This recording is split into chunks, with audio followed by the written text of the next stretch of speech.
Welcome students to class 8. I hope you are safe and sound at home and utilizing your time wisely. Myself Shefali, and as you are aware of the present situations, we cannot have formal classroom sessions. So the school is providing you with these video lectures that will help you out in your studies, so that you are not lagging behind in your studies and your studies are just carried on forward in this informal manner. I will be taking your English grammar, that is English 1, and today we will begin with chapter number 1. First of all, about the book, I hope many of you would have arranged the books earlier. You must have taken it from your friends earlier, and if not, just see these lectures and try to understand the things. First of all, the book. This is your book, Grammar with a Smile. And first chapter, we straight away begin now. And the first chapter is Subject and Predicate. This is not something new. The topic is not new for you, as you have done it earlier in your previous class. So this is just a revision of your previous class, that whatever you have studied in your previous class. So subject and predicate. First of all, you can see here this warm-up exercise is given. You just have to match these. Okay, you have to match column A with its meaningful sentence from column B. First of all, the man. Now you just read all these first and try to match them. The man stood under the banyan tree. The clowns made everyone laugh with their antics. Something is not quite right. Cold winds blow down from the icy peaks. The sight made our blood curdle. What happens here stays a secret. So this you have matched. If you have your books with you, you can just see in your books, try to match them. Now we begin the actual content of the chapter. This is what is a sentence? Okay. Now, what is a sentence? A sentence, as you all know, you've read earlier, that it is a group of words. Okay. It is a group of words.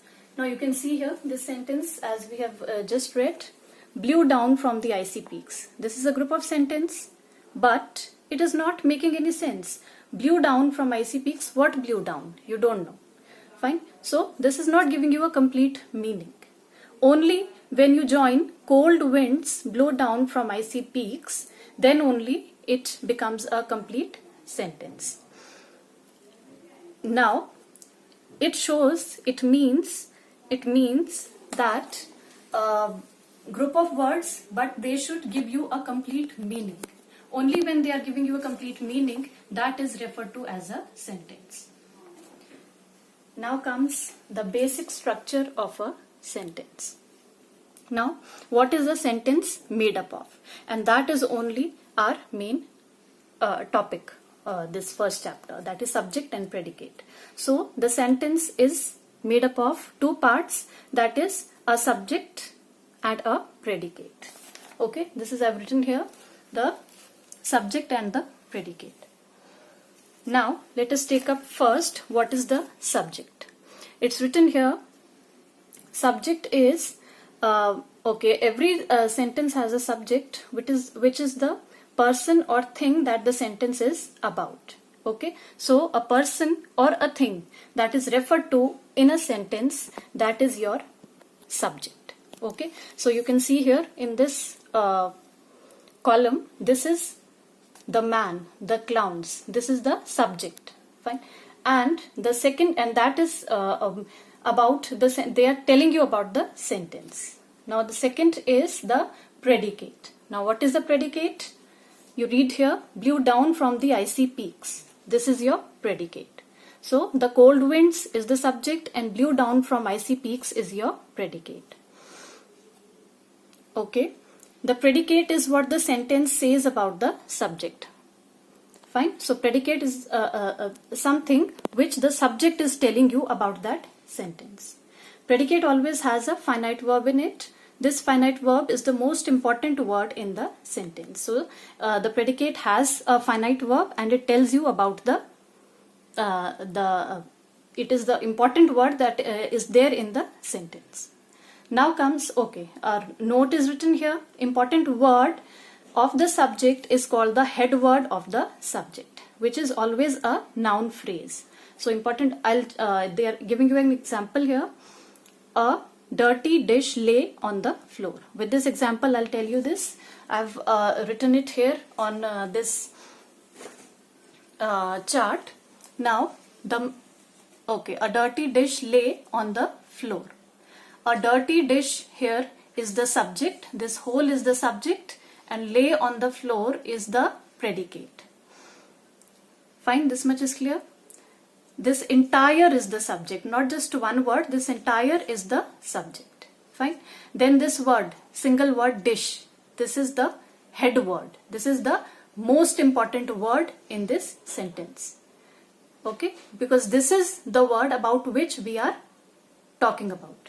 Then this whole is the predicate and this word lay is the verb. Fine. A dirty dish lay on the floor. So it has two parts. First part is the subject and second part is the predicate. Okay. Let us move further. What is written in the book? Now another example they have given here, that is the brakes of the car were not working well even after the servicing. So again, the brakes of the car is your subject, okay, and were not working well even after the servicing. This part is your predicate. And the main word, the head word they have underlined, that is brakes. And okay, this is your verb, were not working. This is the verb. So this is how it forms these two parts, subject as well as predicate, both together form a sentence. Okay, that is giving you a complete meaning. Otherwise, this much, if you take only the predicate, the sentence will not be complete. Okay. Next, another example they have given here. I have written the same example here. The dog barked. Now, subject here is the dog and predicate is barked. Now, predicate having only finite verb and nothing else. Sometimes in some certain sentences, you have only the finite verb. Okay. So, the dog barked, nothing else. Only this much is the predicate. Similarly, sometimes another kind of situation, something was worrying them yesterday. Something is your subject, was worrying them yesterday is your predicate. So only this much, only this single word is your subject. So in certain sentences you have only a single a word as a subject, and was worrying them yesterday is the predicate, where was worrying acts as the verb. And okay, this entire sentence is giving you the complete meaning. Let us move further. Now, the next topic they have given here is parts of the predicate. Now, predicate, this part here, and this part here. The predicate, it has certain what you call noun-like words or pronouns or certain noun phrases or gerunds. Okay, this is made up of certain words. So, what these different parts indicate? Let us see now. A direct object of the verb is mostly a thing and answers the question introduced by what. An indirect object of the verb is mostly a person and answers the question introduced by whom.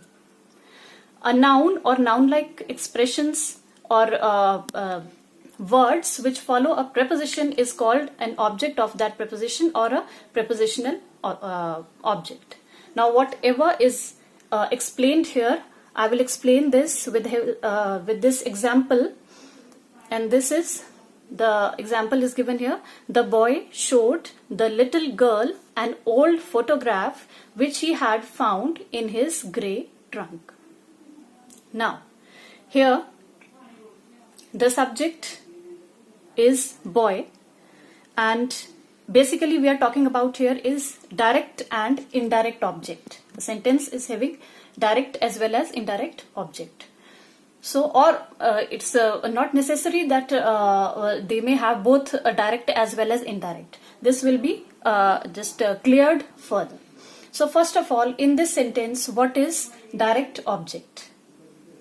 Direct object is an old photograph. The boy, you leave out this portion first. You leave out this portion. The boy showed an old photograph. What he showed? An old photograph. So this is the direct object which he had found in his grey trunk. So now you take up the whole sentence, adding this part that we had omitted earlier.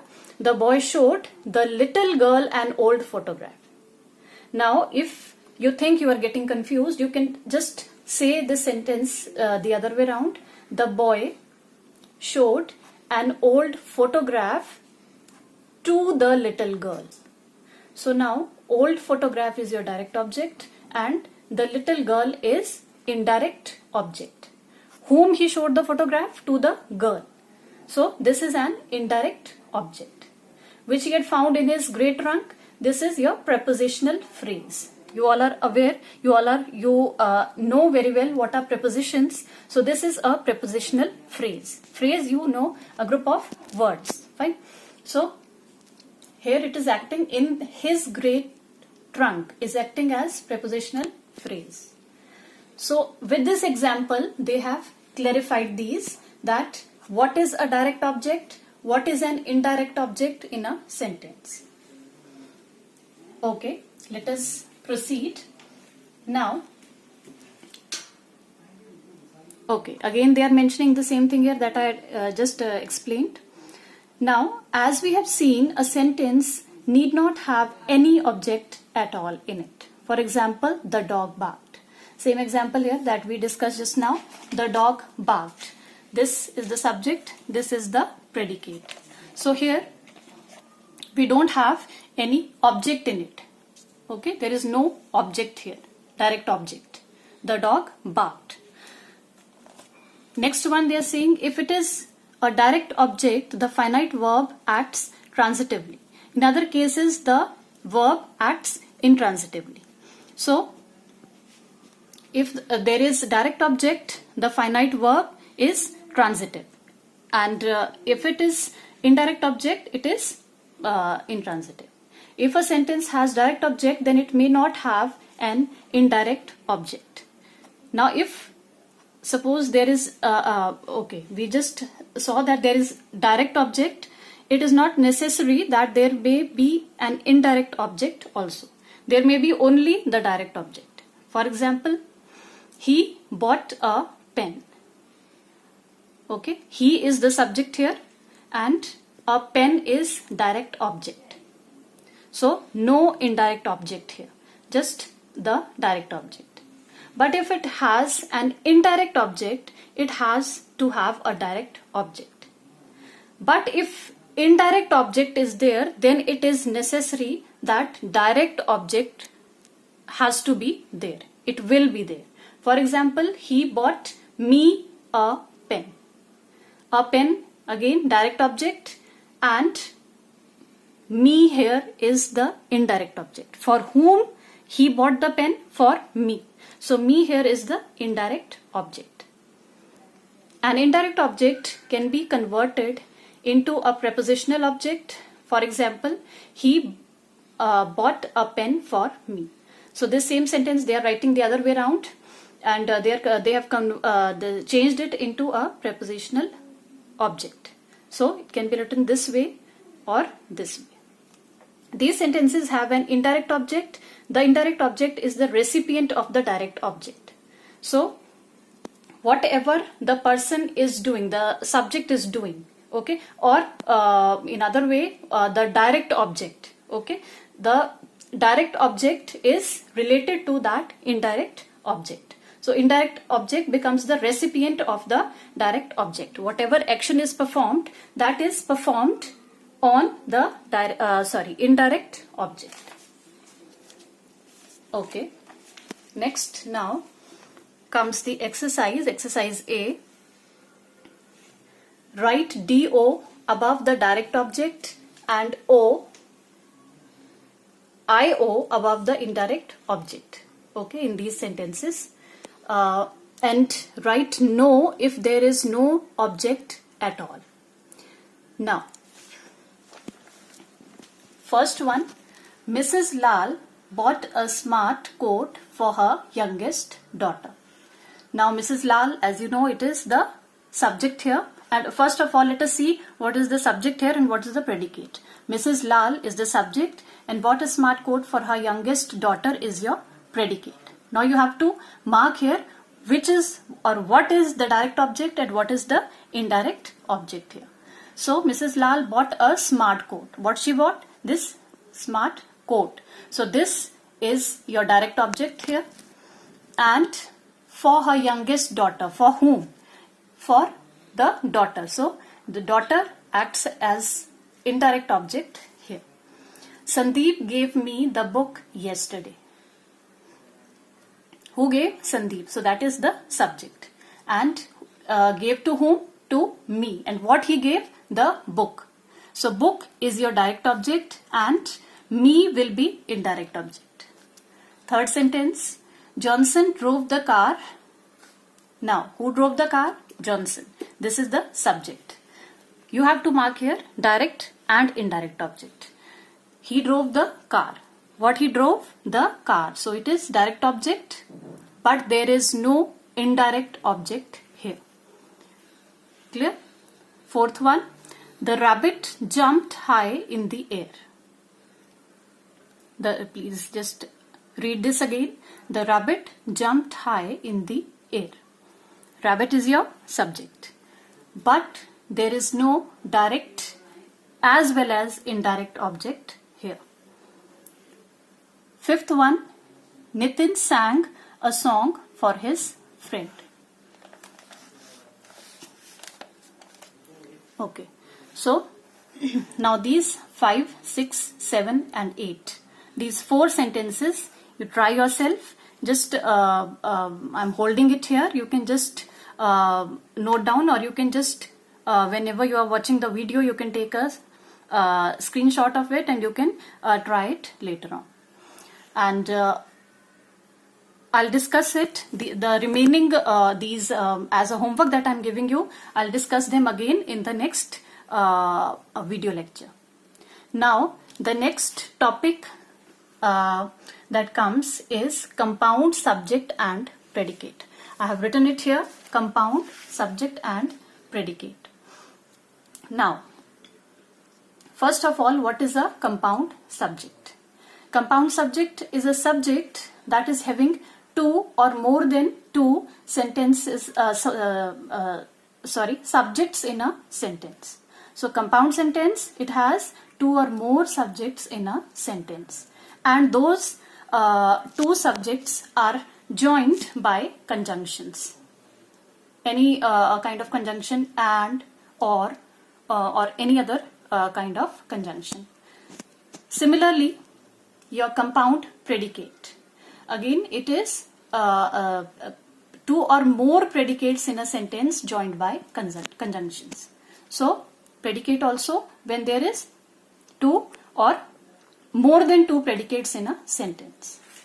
Now let me clarify this with help of these examples that are given here.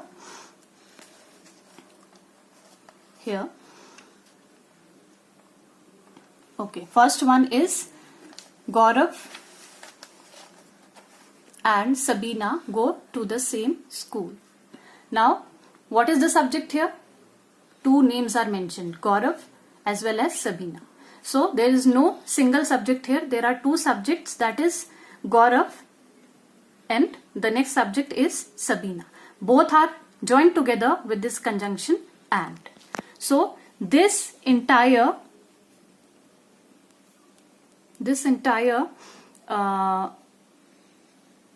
subject is known as a compound subject. Now, again, the bookshelf or the bookcase has to go. First subject is the bookshelf, second is the bookcase. Both are joined together with or. Both the dog and the cat are sleeping out in the backyard. The dog, the cat. Two subjects joined by conjunction and. Fine. So this kind of a subject is known as a compound subject. And rest two more examples are given here in the same manner. Next comes the predicate. Now the examples are given here. Gaurav not only plays tennis in the evening but also swims. Now just a single subject, that is Gaurav. Okay, so he not only plays cricket in the evening but also swims. So it is having two predicates. One is he is playing tennis also as well as he is doing swimming also. So plays tennis in the evening but also swims. Both these predicates are joined together with these conjunctions not only but also. The cat climbs the tree and sleeps on the branch. The cat, a single subject, and then two predicates, climbs on the tree as well as sleeps on the branch. So both join together with this conjunction and. Now these are the conjunctions given here, what all conjunctions you can use to join these subjects as well as the predicates. A note is given here, just have a look on it. Sometimes sentences can have both compound subjects and compound predicates. So sometimes in certain kind of sentences you may have a compound subject as well as a compound predicate in a single sentence. They have given here an example. Both Nina and Saurav attend not only art classes but also practice playing the piano every Friday. So Nina and Saurav, two subjects and but also practice playing the piano. So they are attending the classes also as well as they are playing the piano also. So and they are joined with help of conjunctions not only but also. Okay.